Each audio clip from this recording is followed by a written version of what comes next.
also has an extensive background in psychology. She is a big believer in science, the laws of physics and logic for this universe. Anyway, she believes that science hasn't caught up with being able to explain psychic abilities yet, and hopes one day will. In the meantime, she has come up with several theories of her own. Extremely community focused, people have always been at the core of whatever work she has been involved in. Jess is she's passionate and excited to bring all her gifts forward to you. When she's not being a sassy psychic consultant, you can find Jess haunting her favorite coffee shop, going on adventures with her partner, learning new things, teaching dance, or snuggling up with her 2 kittens. Thank you, Jess, for being here. Wonderful. Thank you so much for having me, Marilyn. This is such a delight today. So one of the things we're going to kind of talk about, this is your beautiful nutrition channel, right? Innovative nutrition. And when we were chatting earlier, we're like, you want to come on this podcast? I'm like, sure. She's like, what would you talk about? Like, actually, spiritual nutrition.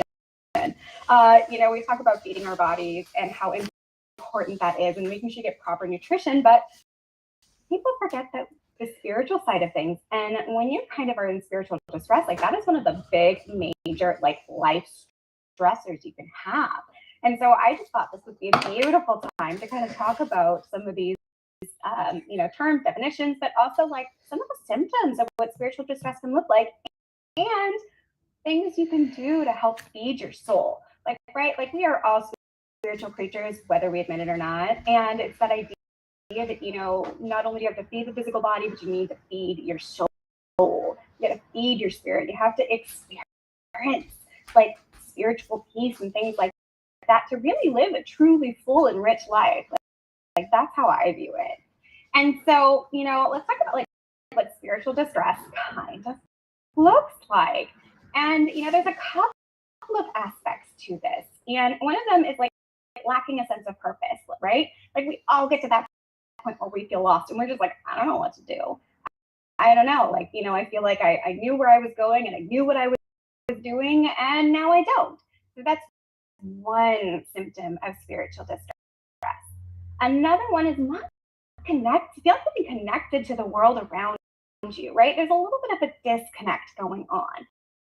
And, when you throw that in with the lack of sense of purpose, it's like this massive feeling of being lost, right? You had the map, you knew what you were doing and where you were going, and then all of a sudden you kind of get lost and you don't know where to start and everything seems foggy and weird. And, it can be really disorienting when that happens.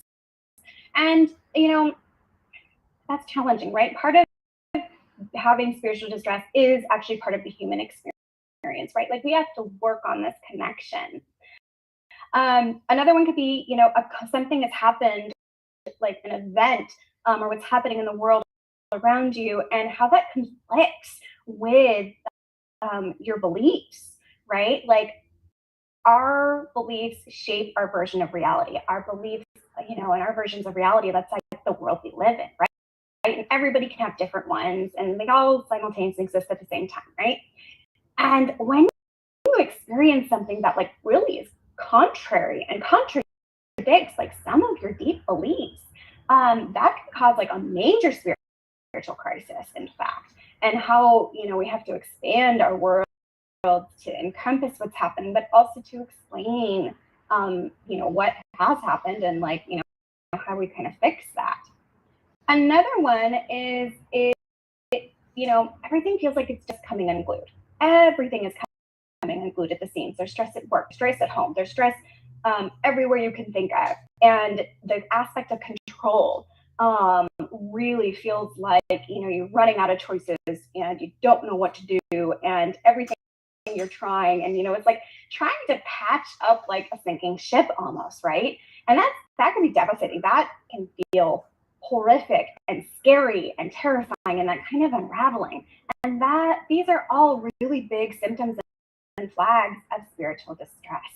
And as you can see, some of these descriptions, this is absolutely something that we've all experienced it sometime or another, right? Like it is part of the human condition, it's part of the human experience.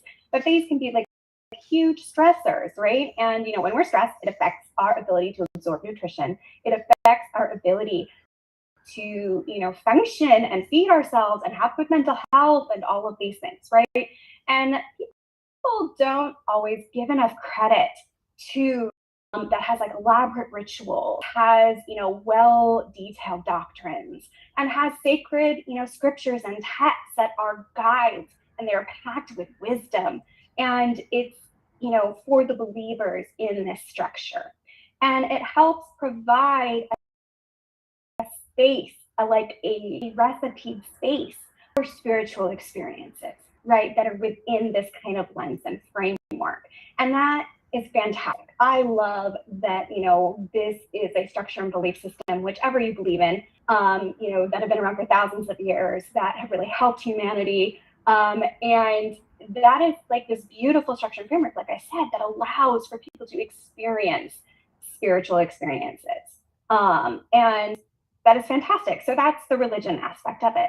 Now, when we talk about spirituality and these spiritual experiences, right, it is all about the individual journey and the personal journey and connection with the divine, right? Whatever that is, however you want to define it. I'm not here to talk about that. I'm just talking about like what spirituality means, right? And you're like, Jess, well, how do we feed ourselves with this, right? But first, let's talk a little bit more about spirituality. And it's this idea that, it's a very individual journey. So you can have spirituality within the religious framework. See what I mean there? And spirituality often acts like a buffet. There's that food part that comes in. It's this beautiful buffet of scriptures, of sacred texts, of experiences that are universal around the world. You get to like pick and choose what resonates best for you as an individual on this journey. And that's kind of the main differences between religion and spirituality, just for context, right? And so, like I said, we're all very intuitive. We're all very spiritual creatures. A lot of times it's socialized out of us. And it's this idea of when you have this disconnect from the spiritual element, the divine, you have to kind of like work at it to refeed your soul. You have to fuel your soul, right? You have to feel passionate about life, in my world anyway. One should feel passionate about life. One should have deep connections with the divine, because when we are spiritually aligned, our bodies perform better. Our energy is better. How we connect with the people around us in community and that aspect of joy, all of that is better. The whole point is to have like the best human experience possible, right? And being able to choose the best things that feed not only our body, but our soul. And so I want to talk a little bit about how, to feed your spiritual self. And one way to start this process is to kind of check in with yourself, right? Some people, might need to go take a walk for this. Some people might need a little bit of a quiet space to do this. For me, I love to sit outside and do this and have my feet on the ground, so I'm really grounded and just relaxed. And then I ask myself, where am I at? Am I lacking in something? Am I not feeling connected? Am I too much in the business and work world? Am I too focused on my relationships? Oh my gosh, I have to get the cats to the vets and go to work, and my schedule's really busy and I don't have time for this, right? But when we slow down and I check in and I'm like, what do I need spiritually right now? How do I need to reconnect with the divine within myself, divine around me? And one of the ways, like when you're listening to do that, is to be honest with yourself. We are in such a world where the facade of the exterior is so important, right? Like we have to look a certain way, we have to behave a certain way. And there's privilege and power with all of those things, right? When we're honest with ourselves, just with ourselves, which can be really hard to do. It's a practice, it's a skill set, it takes time. When we actually are honest with ourselves, of like, what, I'm tired. I think I need a nap. Well, maybe take a nap outside if you can, in a safe space. That way you can let nature support you. You can, absorb the divine around you. Some of the answers sometimes is I have had enough divine. Like inspiration, everything else, then I need to rest. That is also very valid. Right? And how do we do that, right? We're listening to our intuition. We're listening to that little voice inside of us that we all have. And, sometimes, like I said, we're socialized out of it. We don't hear that voice very much anymore. It's very, very quiet. Others, we're well practiced at it, and it is very loud and very clear. It's just that idea of being honest and listening to this beautiful, inner voice that guides you, right? I always tell people, listen to your gut. Your gut is never going to steer you wrong, right? And this is that little voice that is a part of that gut, that intuition. So another way to actually feed your spiritual self with good nutrition, right, is a lot of use divination tools to help bring out their self-reflection, to help bring out answers and questions that they might need. Tarot is a really big aspect in this world. I've been working with tarot for 30 years. And not only is it found in the world, it's becoming more used, especially as the newer generations really step up and come into spaces, is that it's being used more and more as a self-reflection tool. And that's that idea of they, chose this, tarot salad off the buffet table because it resonates with them, right? It works best for them. And for me, I have found that, just observing the people around me, I talk to a lot of people, right? Like it's business, it's networking, it's everything else, but just also having really good conversations, which does feed my soul. It's that human connection, that community connection. And I hear more people are using oracle decks. More and more people are using tarot. More and more people use pendulums or sing rides or auguring, as they call it, just to kind of get a deeper connection to the divine, a deeper connections to themselves, right? And when you have this good nutrition for your soul, it allows you to flourish and step up in different ways because you have more capacity to do so. And so, yeah, tarot has, like I said, it's a huge tool for self-reflection. It is filled with symbolism. It is filled with archetypes. It is filled with, modern day psychology interpretations. So it's a really big way to, feed your soul. And it's a tool, right? It's a tool that anybody can use. You don't have to be psychic to use one. You can literally pull out the little book and just read the interpretations and then reflect, right? That's that, listening to your intuition, listening to your inner voice, being like, how does this play out in my life? How can I be more aware of this? How can I, incorporate this into my daily world? Another way on this spiritual buffet, to keep that metaphor going, is mindfulness.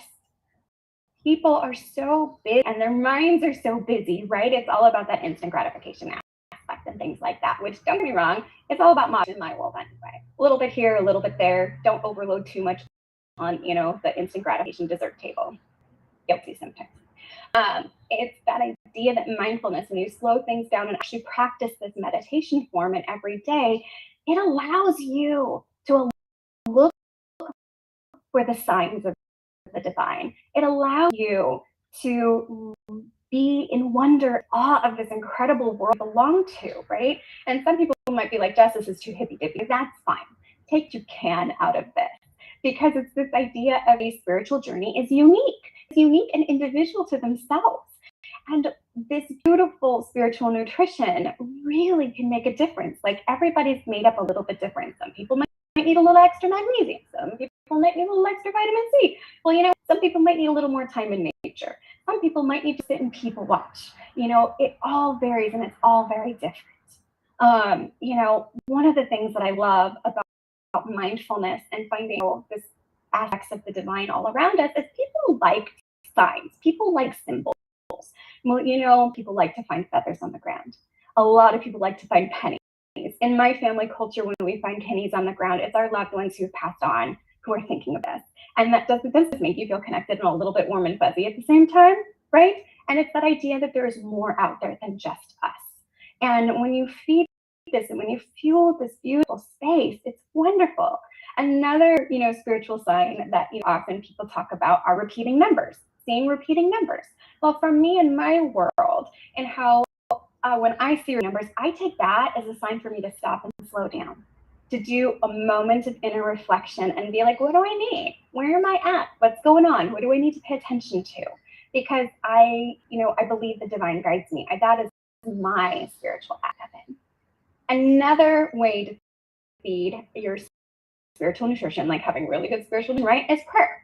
Prayer is huge. There is a whole, science out there about entanglement theory and the idea of we're all connected.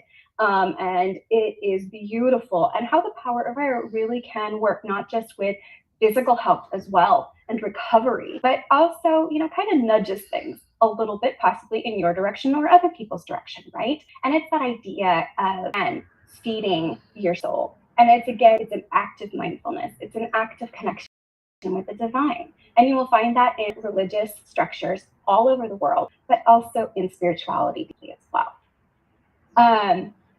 One of the things that I love to do for me is really spending time in nature. I'm not a hiker. I am not. I'm kind of a bit of a fashion girl. And so, but that doesn't mean that I can't go outside and appreciate the beauty around me, appreciate the changing of the seasons, appreciate the different landscapes that I'm in, and just be awed about nature and how it exists and sacred geometry and how everything has this beautiful design to it. And so, when you spend this time around the wow factor, right? When you access the wow factor in your life, whether that's people watching and when two people connect beautifully in a moment in front of you and you get to miss this, that can feed your soul. And that's good mission for the soul. And I love that. The other one that I have, it's last but not least, right, on how to feed ourselves with a spiritual nutrition, is meeting with a trusted guide or counselor, right? Some of the spirituality aspects, get you so far on your own. If you're in massive spiritual distress, sometimes you need a guide. You need somebody to point you, catch you, hold your space for you, right? And kind of lose your marbles a little bit. And then you get to be able to start your journey of healing, start your journey of reconnection. It's an aspect of transformation, right? And that is a process. It's a sucky process most of the time, but it is wonderful. And here's the thing, this is how we relearn how to have really good spiritual nutrition. This is how we relearn and reconnect with our communities. This is how we learn how to reconnect with the divine and the beauty that comes with that. And I just, one of the things that I offer is spiritual guidance and counseling in that aspect. That's why I'm the Down to Earth Oracle, right? In historical texts, things like that, in mythology, the hero of the story often feels a little lost. It's the hero's journey, right? They feel a little lost. They have a spiritual crisis of some kind. And then they got to go seek a guide or an oracle to go point them in the right direction on their journey. And so that is one of the things that I love to do. It's one of the ways how I give back to the community as well, because this is such a key integral part of how we take care of ourselves that is often really overlooked. So that's kind of a bit about my talk on, spiritual nutrition here. And, Marilyn, I'd love to chat with you about this and see what you think about this. Since, this is beautiful space that you sit in with, and I loved hearing your stories about, how it helped your children's health, your health, and I loved that connection with it.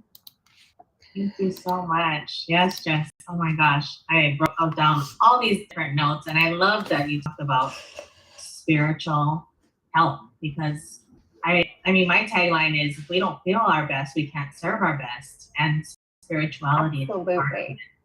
So Yeah. Here, I actually love going to the beach, and that's how I grew, standing in the water, walking the sand, and that just fills my cup. Yeah, that is so powerful. It's that connection with nature and all its beauty and different aspects. And, there's so much, the ocean itself is so powerful, just being in awe of it, right? There's that awe, that wonder, and that deep respect that, helps with that divine and that spiritual connection as well. And I love that you have that good practice. And yeah, your tagline is the best. So true. It's so true. And please tell the listeners how they can find you. Right. So I'm on all the major social medias, and you can find that all on Down to Earth Oracle. I'm also on the internet, like you do. So I have a website, which is www.downtoearthoracle.com. And you can also send me an email if you like, which is info@downtoearthoracle.com. It's pretty much all the major ways you can get a hold of me. I love that. And when you were talking about Oracle, that actually, and I don't know if somebody else has brought it up, that actually reminded me of the Matrix. Yes.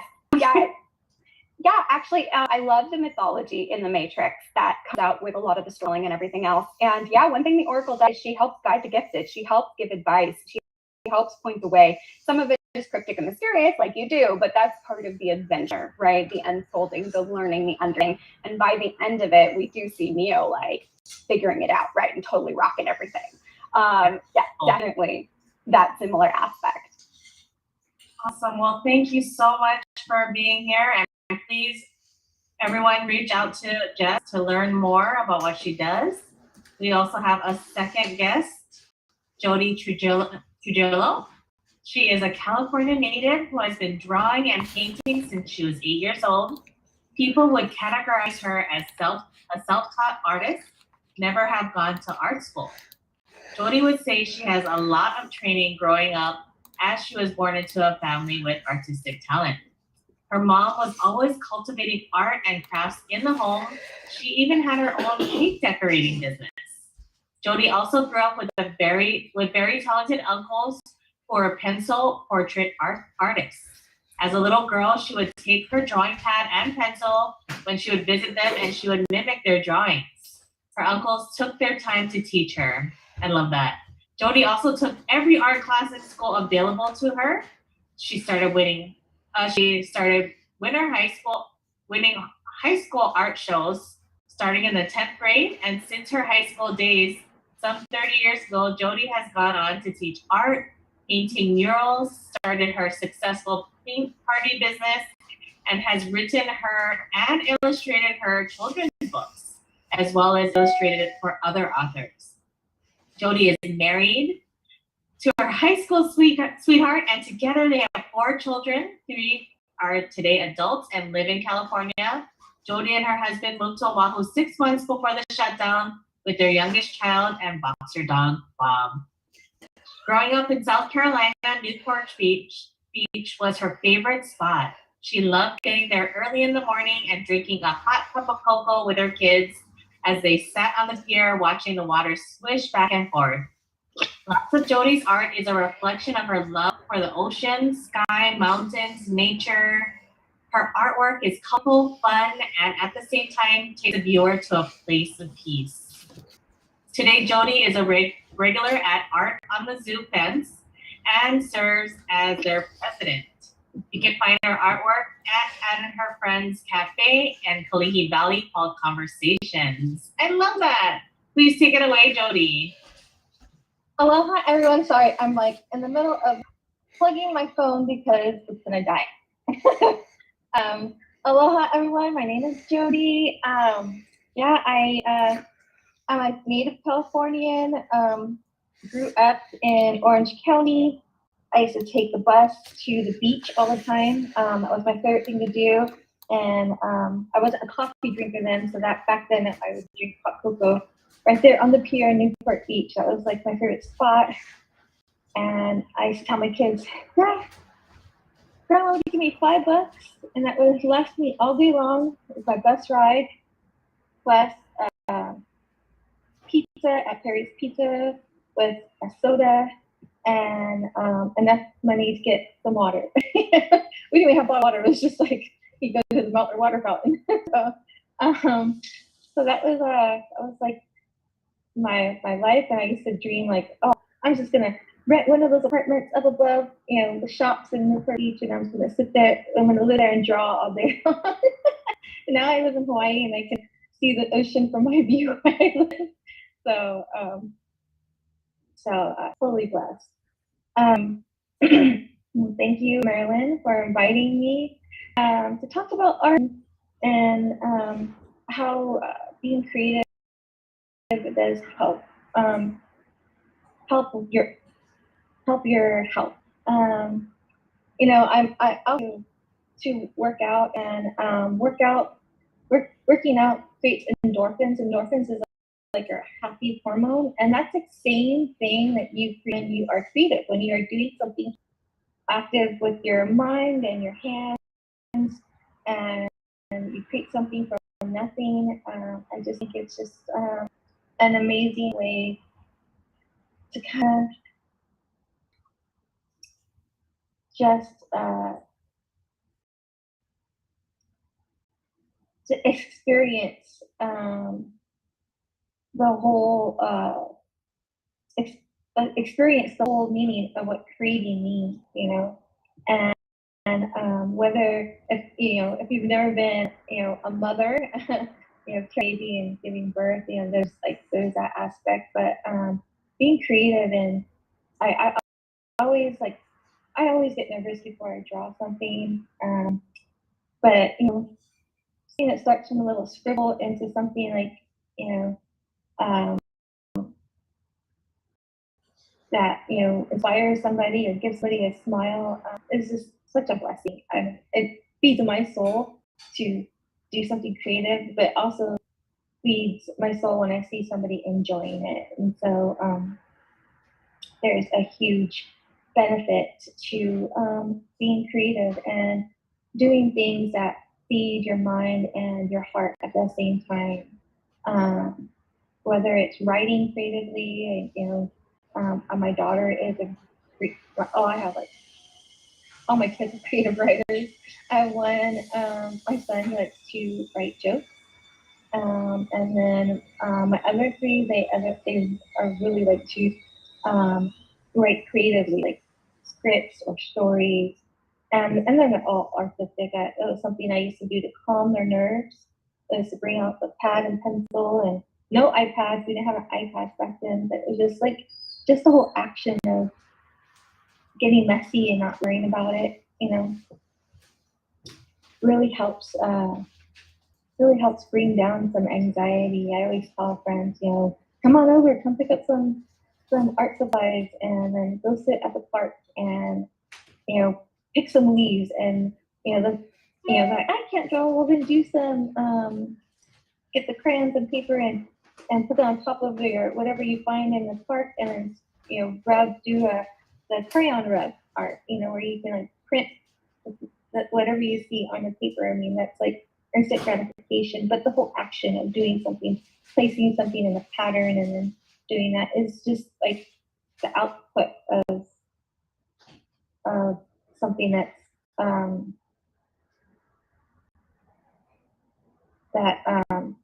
is such a benefit to your mind and your soul. I was an extremely shy kid, extremely, so bad. My mom would have to like almost yell and say, "I can't hear you. What did you say?" And I'm like, "Water." It was just super shy, just super timid. And art was one of those things that really helped me talk to other people.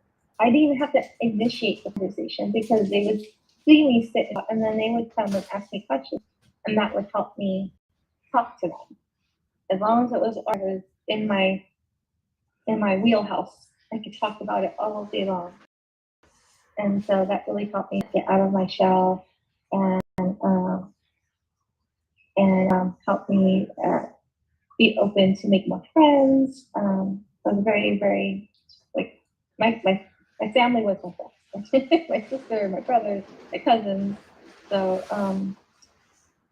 making friends outside of that, the art really helped me do that. So I always tell parents with kids that are shy, just be patient with them. Find something is creative for them to help bring their ability out. I did that. I used to be an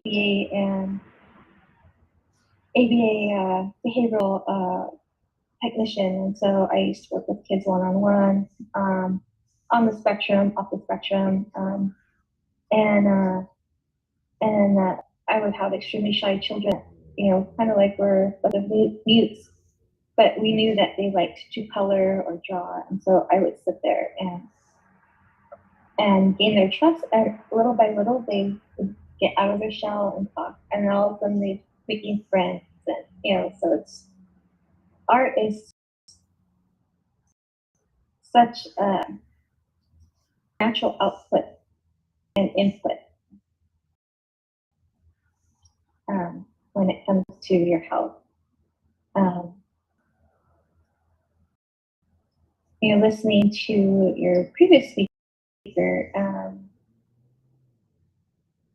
at a young age, I was in junior high, and like I said, I just like to draw. And I was in an art class, and I remember the painting. I did a pastel painting of a penguin on iceberg.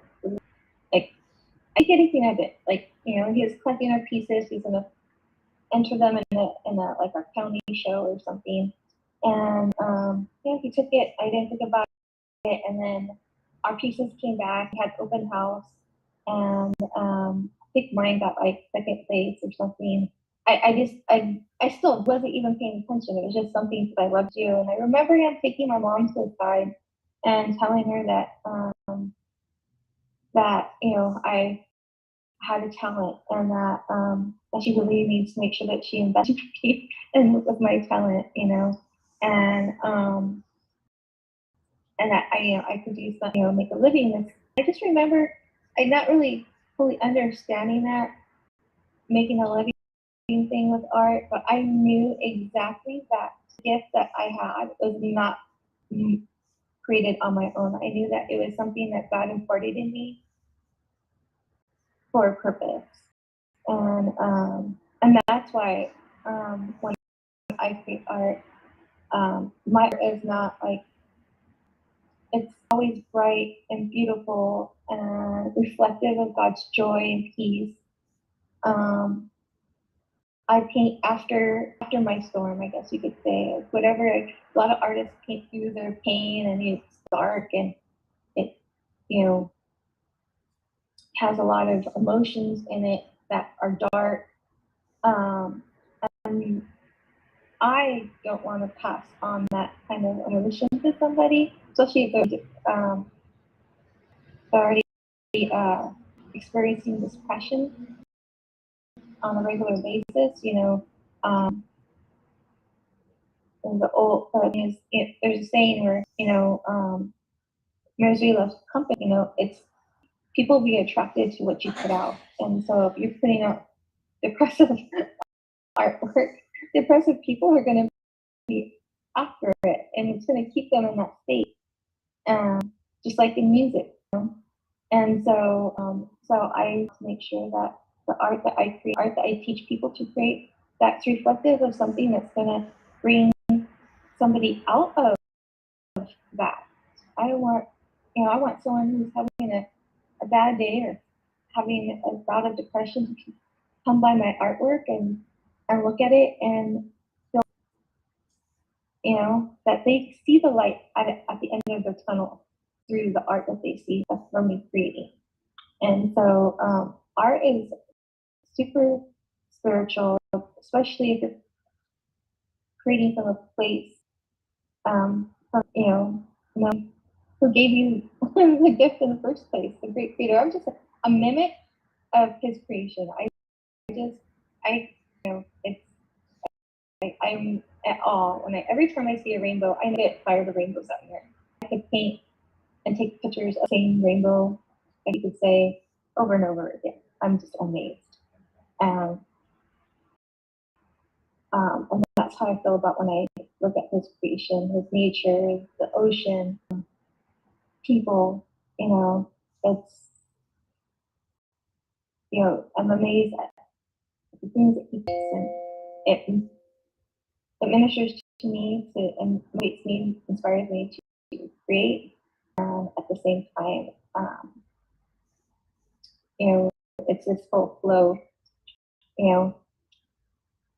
I do help. What I see and watch inspires and ministers to me. What makes me to create, I create, and then what I put out does the same thing for somebody else. So I just see this whole spiritual connection of healing and hope and joy and peace, being in love, being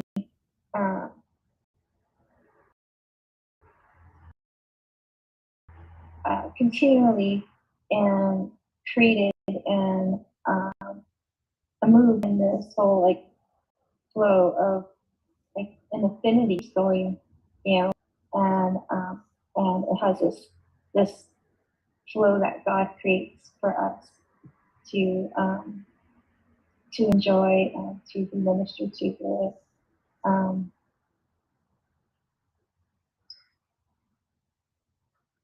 You know, I am a believer, and so I share that with people when they're looking at my art. I always like, oh, your artwork makes me happy. I'm like, I'm good because I paint from the source of the joy of the Lord, you know, and you know, my relationship with Jesus is like, you know, up front and center everything I do. So you know, having that connection and awareness, you know, and discernment that he gives me helps me be able to create um, and help people that come my way. You know, just as you know, you help people with, you know, the nutrition part of it. You know, I think there's this like full circle, like nutrition, spirituality, um, and action. You know, like what we choose to do with all of that, and it's huge for our health. It helps people choose better choices. You know, so and better choices for them, and better choice when you make a better choice for yourself. In return, it's better for the environment that you're in. You know, so I always tell people. I used to tell children, you know, you can choose any choice that you want to choose, but know there's always a consequence after the choice, whether it's a good choice or a not good choice. And so that's for all of us in life. And you know, we could choose in our health to make a good choice or a not good choice. You know, and we'll pay the, you know, we'll pay a consequence to that. Whether, you know, I'm lactose intolerant and I choose to eat ice cream, there's going to be a consequence. You know, if we ignore our spiritual needs, uh, you know, with our faith, if we don't our intentional prayer and and and reading His Word to motivate us, to help us stay, you know, in line with Him. You know, there's a consequence to that when we start to lean on our own understanding. You know, when we aren't doing anything, you know, God says, you know, idle hands are the devil's work. You know, use your gift and do something. So, you know, making art was the gift that He's given me is definitely making use of the gift that God's given me. It, I don't know. I mean, I'm not saying I'm like happy every day, but I have joy every day. I have joy every day, and so you know, you have your bad days and good days, but I have a really great outlet, prayer, and I have something creative to do, or I'll go take a walk. I'll go to my beautiful park over across here, walk up the hill, and take off my shoes, and just stand in the grass, and or go sit under the big monkey tree and just, you know, enjoy His creation. You know, these are like free things you can do for your health. You know, you don't need to go pay somebody to tell you how to be happy. And these are free things that we can do to take care of our mental and physical health. It goes all when you can't be you can't be. I've met completely fit people whose hearts are just unhealthy and they have major health issues. That doesn't make sense, but it's because of there's something off. They might be taking care of the health, but they may not be taking care of their mental and spiritual health, you know. So it shouldn't have like this flow of going up and down, you know, and sometimes we break that alignment. So yeah, I don't know how else to share. Like,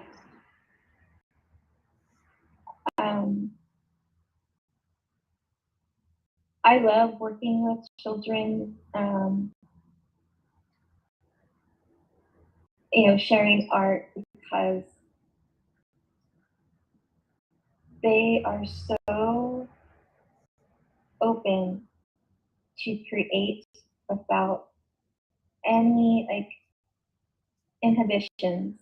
I love working with all ages, but when I teach, adults, they're worried about doing everything right, and kids are just like, okay, let's do this, and they're not worried about it being perfect or anything. It's all about the experience for them, and that's what we should be. That's what and I have to always tell myself that as an artist, I constantly worry about it being perfect, and it's all about the experience of putting the action, being daring and splashing a color I don't use very often, or using a medium I don't use that very often, or it's okay to make a crooked line. It's just being daring and just letting it flow out of you. So yesterday, I had a friend and she was stressed out, and so I gave her a piece of. I was doing a demo, and so I gave her a piece of the watercolor paper and some paint. I was like, "Go ahead, paint." Oh, a minute left. Go ahead and paint. And so I at the end of my time doing my demo, I looked at her art. She was beautiful art, but she was like, I feel like I just did this ring of fire. And she had this bright yellow and then orange and then red and then a deep red, and it's just like she was just coloring out the emotion she was feeling. And after that, she felt like she was so much lighter afterwards. And so, doing something creatively helps. Like, you mentally actually work out your issues, whatever you're struggling with, in this very safe environment of art.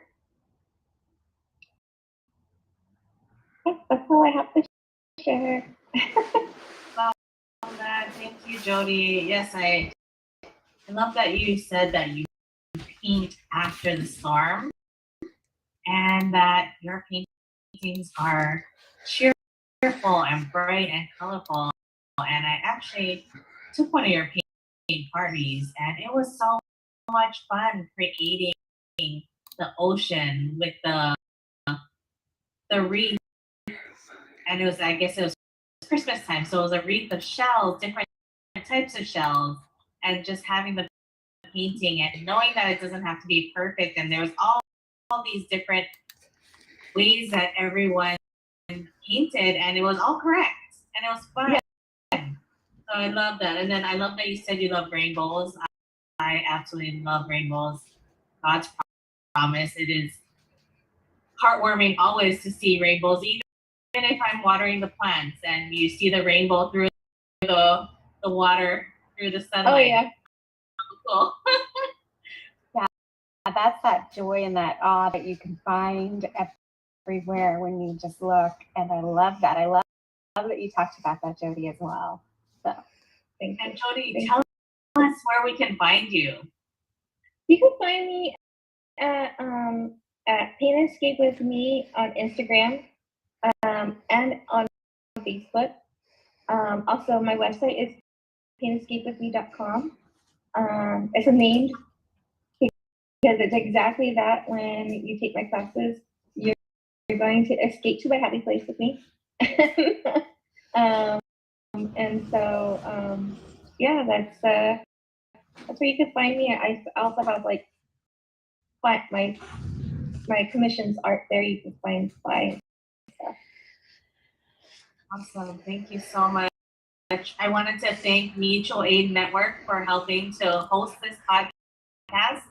Mutual Aid Network is a platform, a nonprofit that brings people together from all over the world, which is very cool. And we all bring our strengths together, whether it be if somebody has a strength of, for example, I love hosting Zoom karaoke.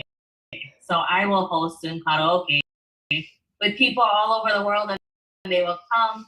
And that's the way that I can give back with my time. And then other people, maybe their strength is building websites. So they'll give back by giving websites. And then we all just are being able to collaborate. So I appreciate Mutual Aid Network. They have partnered with Innovative Nutrition.